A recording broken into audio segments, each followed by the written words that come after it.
This week's coffee is going to be Bolivia, Finca, Loayza.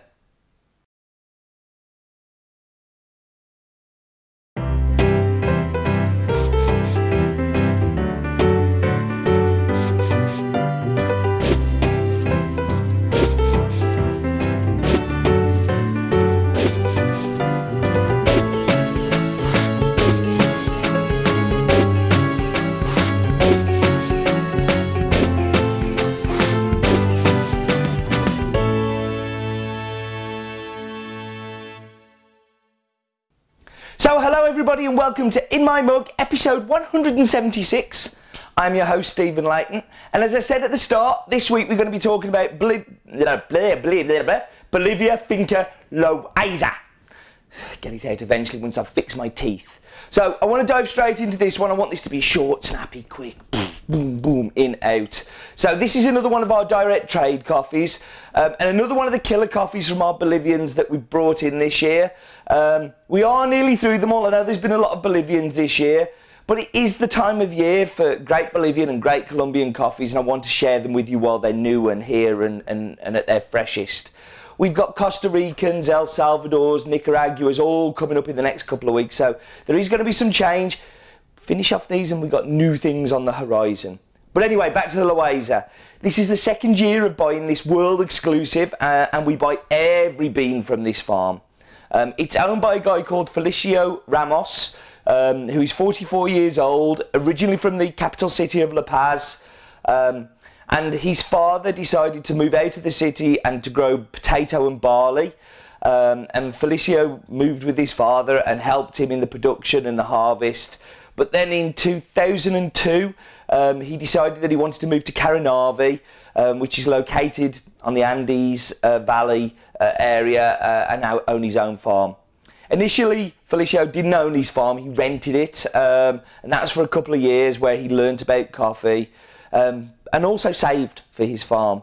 And after 2 years, he bought his farm, Finca Loayza, which is around about 10 hectares. The farm is located on top of a small mountain, and as I said, looking out over the Andes region. The farm only had 2 hectares of coffee when Felicio and I took over.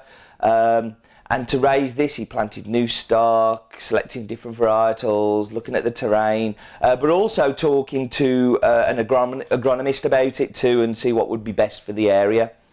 Feliciano is married to a lady called Tomasa, and he also has 5 children who are all school age, but do help on the farm when they're not at school. Coffee is the only source of income for this family, so it's very important to them that they get a good price and they have a strong relationship with a buyer like ourselves. So I take that responsibility incredibly seriously. The region of Caranavi is in the youngest valley, and there is a big problem there. There is heaps of coca planted all around that region, and I've talked about it briefly on other In My Mugs and other Bolivians, but there is a real issue in Bolivia where it is legal to grow coca, of producers ripping out coffee and planting this, you know, illicit drug, which it isn't in that country, but gets sold to countries where it is. I'm very, you know, it's kind of very proud of these guys that do this and go to this extra length to sell a crop that's a lot harder to sell, but because they want to sell coffee. So yeah, it's a washed coffee. I have a feeling it's a bit like Machacamarca, where it isn't per se washed coffee, where it's put under water. And you remember a couple of weeks ago we did the washing guide. If you didn't, I'll pop a link below. I think this is bypassed through a scrubber where the mucilage is removed by the pulping machine, and is like a hybrid of pulp natural and a washed coffee, because in the cup it's incredibly sweet, which we're going to find out in a moment, but it's incredibly sweet, and I think a lot of that comes from the processing of this coffee. It's a massive coffee for us. It's the joint biggest lot we've ever bought from one farm, and last year it was the biggest. The other one is Operapa, if you want to know. But when we bought it last year, I woke up at 3-4 o'clock in the morning panicking about this one when it was on its way. It was really quite scary, and it was a lot of coffee, but we sold out 6 months early, so it proved what an idiot I was and how much you liked it. So we've stepped up and we've done the same again, and we've bought the whole crop again from Feliciano. So the varietals on this farm are Caturra, Catayi and Typica. It's around about 1,600 metres above sea level, I think 1,635. It's a washed coffee, it's from the youngest region, it's from near to the town of Caranavi, and the farm is called Bolivia, Loayza. And I think it's time for the map bit. It's the map bit. No expense spent, it's the map bit. So here we are at Has Been. We're zooming out as always, and we're going to zoom across to Bolivia. Bolivia's been one of my favourite countries this year for coffee. We've just had so many amazing coffees. You see that they're all kind of grouped together. Machacamarca's at the very bottom, which is probably the only one that's on its own. And you have the whole group here of Illimani, David Vilca, Belinda, Canton Uanese. And then here, as we zoom into Loayza, you can see that this is probably the furthest away from that group. So they're all kind of bunched together, but this one is... it's kind of the furthest out of them all. So we're going to have the most unique profile. And I think that's where this kind of increased acidity that we're going to taste in a little while is going to come from. But yeah, this farm's a little bit special. And these are the exact coordinates as well, as I was lucky enough to get the exact coordinates from the guys. So there, that was the map bit. It's the map bit. No expense spent, it's the map bit. I love the map bit. I can't help it. I think it's great. So let's do the numbers anyway. So the farm is Bolivia, Finca, Loayza. Its nearest city is the town of Caranavi. It has a farm size of 10 hectares, of which 8 hectares is coffee. The remaining 2 hectares are subsistence for Feliciano and his family, and also for the house. The altitude is 1,635, I think. I should really go and check that. The varietals are 40% Typica, 40% Catayi and 20% Caturra. And it is a washed coffee, but I believe it is washed via a pulping machine, so like a scrubber type thing, more than a submerged in water. I think that because of the cup profile. So, time for the Wheel of Death. And the Wheel of Death today is the Cantan.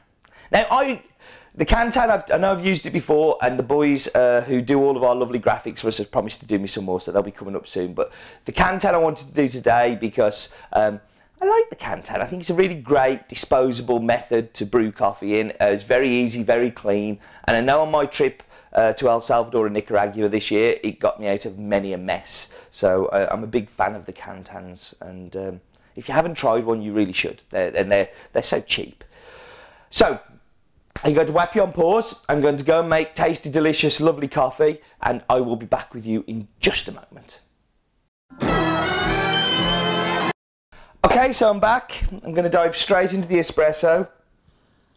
Now, on the espresso, it has that very typical Bolivian sweetness coming off it, and yeah, I like that in espresso a lot. In fact, when I want to... I'm going to drink the espresso first, one sec. When I want espresso, there are 3 things I want. First one is sweetness. I want an abundance of sweetness. Second thing I want is acidity, but controlled acidity, not tart, bright acidity. Third thing I want is body. That has it in bucket loads. As a single origin espresso, I think it's amazing. What you start off with is this very sweet, caramelly chocolateness going on in there, and all of a sudden it just turns into cherry cola. You get this acidity that is bright and cherry-like, but still tight and in tune with the sweetness. That's why cherry cola, because you don't think, oh, cherry tart when you have cherry cola. You think the sweet Coca-Cola and the cherry. I'm probably talking a load of rubbish. You're kind of going to have to just believe me on this one. So, time for milk.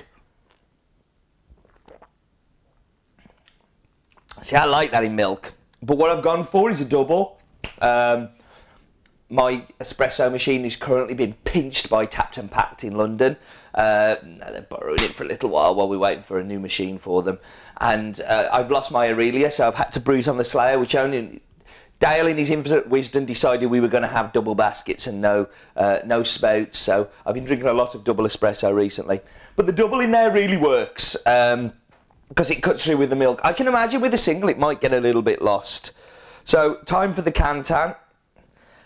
Do you know, the Kantan, when I was in Ethiopia last year, saved my life. I got no hot water, I got no way of drinking anything. I actually made a cold brew with Kantan, and it was quite nice. Whether it was just I was desperate for coffee or not, I'm not so sure. So thank you for the mug.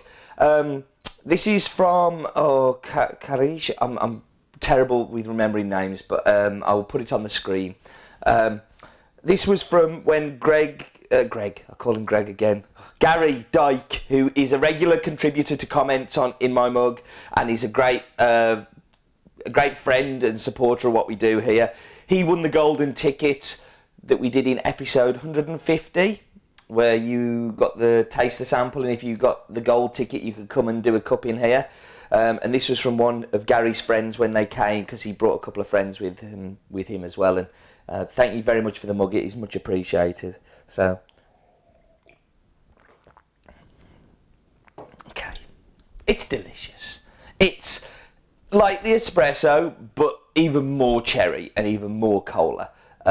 It is sweet. It has that caramel edge to it again. I can taste the caramel coming through. I taste a little bit of chocolate, a little shoulder of chocolate in there. But what I get lots of is this cherry and this fizz and effervescence and this sweetness. I am in love with this coffee.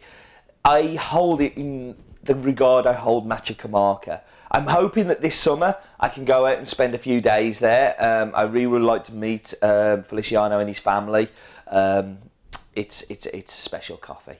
So the numbers again: Bolivia Finca Loayza, grown near to the town of Caranavi in the Youngest region. Farm size 10 hectares, coffee growing 8 hectares, 1,635 metres. Is Typica, Katayi, 40% each and 20% Catura, and it is delicious. Right, this is, I'm going to give you a pre-warning. I am going to be rubbish at putting out In My Mugs for the next 6 weeks. I've had to do this on the Saturday. I know it says it's on the Monday, but I had to do it on the Saturday, so I'm doing the Stafford Half Marathon tomorrow. Woo for me. Big woo woo. I'm doing the Paris Marathon in a couple of weeks. But next week we have Tamper Tantrum Live. If you don't know what Tamper Tantrum Live is, I'm going to pop a link on the screen for you to go and have a look. This is a coffee type conference thing we're doing in Dublin. It's going to be a big deal, and I'm probably going to talk about it on In My Mug again in the future. So do go take a look at that. But I'm going to be there. I've also got the Sunderland Marathon in May, and so I'm here, there, and everywhere, running and being silly and all the rest of it. But bear with me with these coming out if they're a little late. I apologise. It's not because I don't love you. I love you dearly. It's because I'm rubbish. Right, rambling. Shut up. Life is too short for bad coffee.